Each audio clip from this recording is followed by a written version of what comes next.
橡皮擦是一个很神奇的东西，它在纸上来回擦动着，抹去那些错误的痕迹，好像一切从未发生过一样。今天为大家带来的是一部韩国爱情电影《我脑海中的橡皮擦》。人们常说，当记忆消失后，灵魂也会随之消失。但对于本片中的男女主角而言，即使你忘掉了全世界，我也不舍得放弃你，更不想从你的记忆中消失。故事开始，韩国某火车站的站台上，秀珍手里攥着2张车票，她在等一个人，可随着火车缓缓停下，又缓缓离开，那个人却始终没有出现。秀珍是一名富家女，她魅惑的烟熏妆中带着一丝狂野，对于感情她更是执着不移。秀珍和一个已婚男人相依相依，可是在这个落寞的站台上，只有她一个人孤零零的等待那个已婚男人停留。秀珍失落的来到旁边的便利店，买了一瓶可乐，出门后才发现忘记拿了可乐。返回便利店时，在门口和一个十分邋遢的男人撞了个粉头。见他手里拿着可乐，秀珍认定男人拿的就是自己刚买的蛋黄，她一把抢过来，喝了个精光，打了个嗝后就离开了。男人望着她的背影，一头雾水。秀珍一向都很健忘，上车后又发现忘拿钱包了。再次返回便利店，老板把钱包和可乐都递给了她。秀珍这才惊觉自己抢可乐的举动是多么的荒唐。她失魂落魄地回到家里，她等的人是一个叫荣敏的已婚男人。就是因为他，秀珍成了同事口中勾引别人老公的狐狸精，如今这个男人却欺骗了她。有人说，对于过往，你不必着急，因为时间会抚平一切。转眼又是1年，桃花盛开，春风和煦，父亲带着秀珍外出散心。他是一家建筑公司的老总，路过工地时顺便去查看工程进度，秀珍留在车里等他。刚到现场，就听到有人在争吵，原来是手下的2个工头产生了分歧。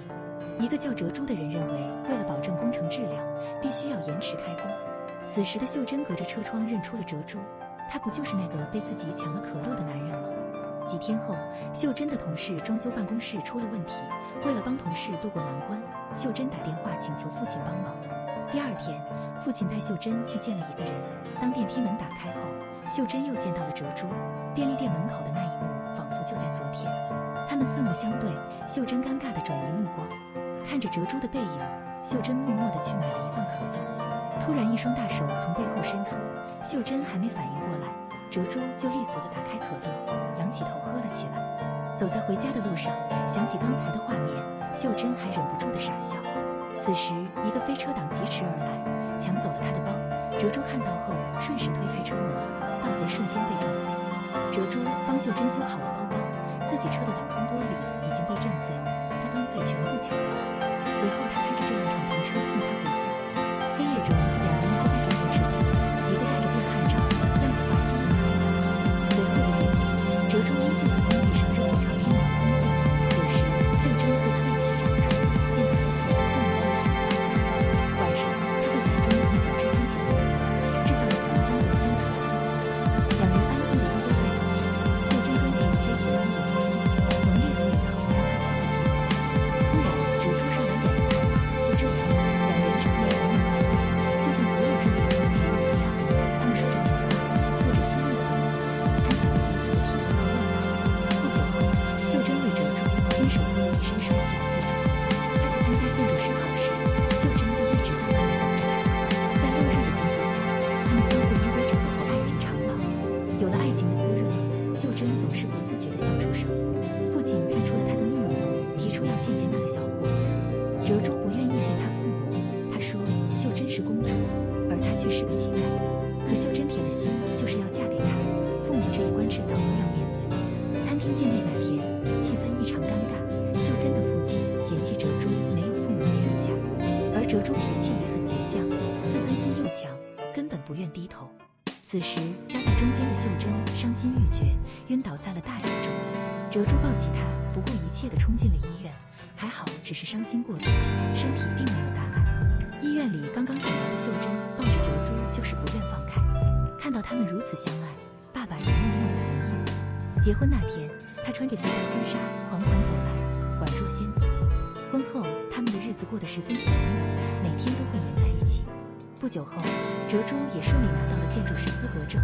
老丈人看到他勤劳踏实、品性纯良，对他的态度也有了很大好设计并建造一座山的别墅。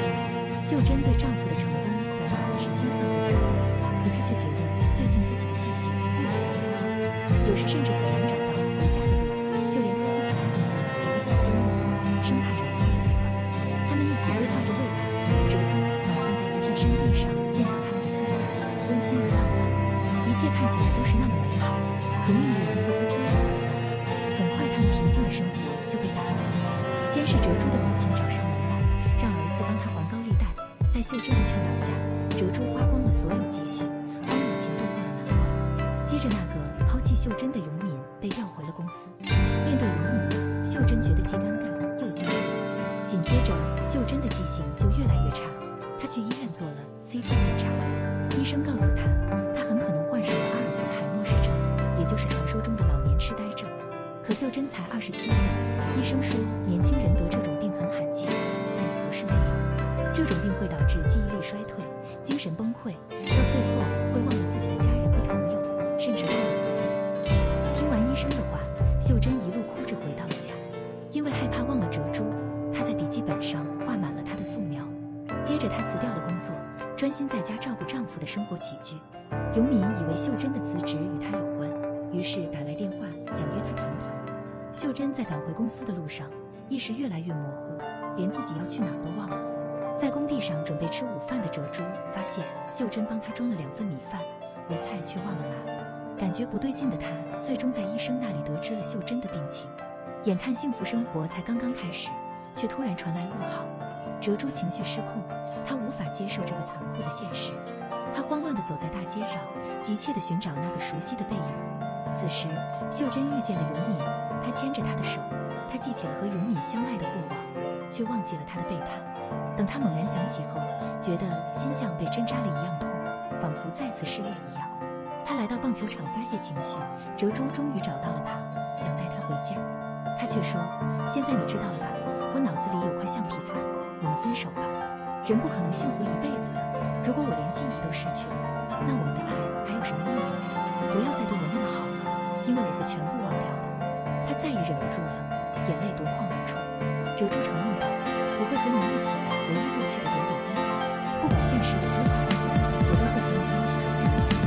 就算我什么都想不起来，我还是会在你身边。”折珠也忘记了，秀珍捧着他的手说：“我害怕忘了我们过去美好的时光，害怕如果我们多了些，最后都会变得没有未来，害怕我的心会和我的记忆一起消失。”折珠鼓励他：“我就是那个回忆，你的心。”昏黄的路灯下，他牵着他的手一起回家。从此以后，家里就多了一个小人情。除了按时回到家，折珠也会训练他的一些关键信息。为了避免他迷路走失，折珠为他做了一个信息卡。折珠妈妈生日那天，秀珍特意邀请了亲朋好友来家里做客。折珠离开家没多久，正在做菜的秀珍就被一阵风晕过去。这时，永敏正好赶来他家送还他的办公用品。此时的秀珍又像上次一样出现在间歇性失忆，她的记忆仍然停留在和永敏恋爱的时期。她将永敏拉进家里，温柔地和他说话。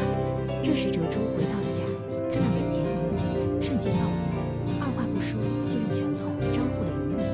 秀珍被吓懵了，不但想不起他，还不小心划伤了他的胳膊。恼羞成怒的折珠将永敏打得满脸是血。这时秀珍的父母刚好赶了过来，受到刺激的秀珍再次昏了过去。客厅里一家人神情悲伤，老丈人告诉折珠，秀珍的病以后会越来越严重，你还年轻，要不就放手，让我们来照顾她吧。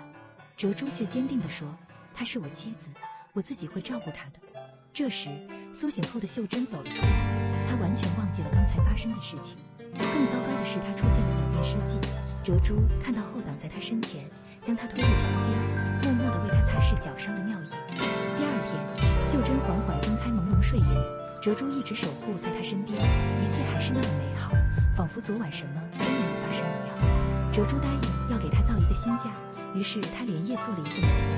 秀珍说想要窗户更大一点，那样就会有更多的阳光照进来。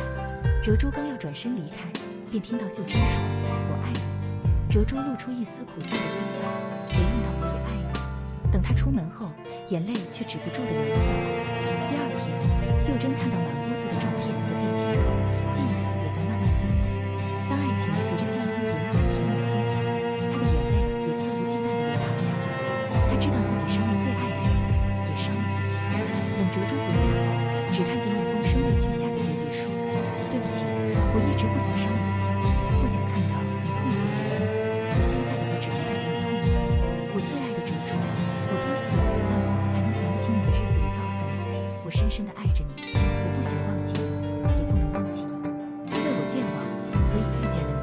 为我健忘，我要离开你，请原谅我的离去，对不起。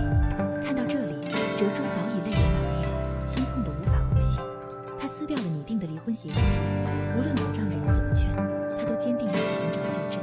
时间一分一秒的流逝，没有他在身边的日子，哲珠好像成了没有灵魂的躯体，生命里没有了快乐。手里攥着那枚他亲手为他制作的木雕，仿佛还能感受到他温润的体温和熟悉的味道。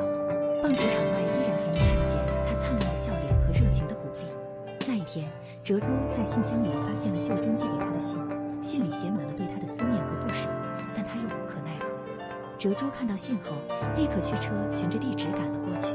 他喷了他最熟悉的香水，希望能唤起他的记忆。可当爱人出现在眼前时，他已经无法再认出他。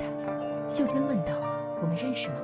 哲珠强忍着心中的痛楚，点了点头，说道：“我叫崔哲珠，很高兴认识你。”为了帮助秀珍恢复记忆，哲珠带她重走了爱情之路。那一晚，因为一罐可乐，他们在便利店门口相识，全家人都为了他们的爱情当起了临时演员。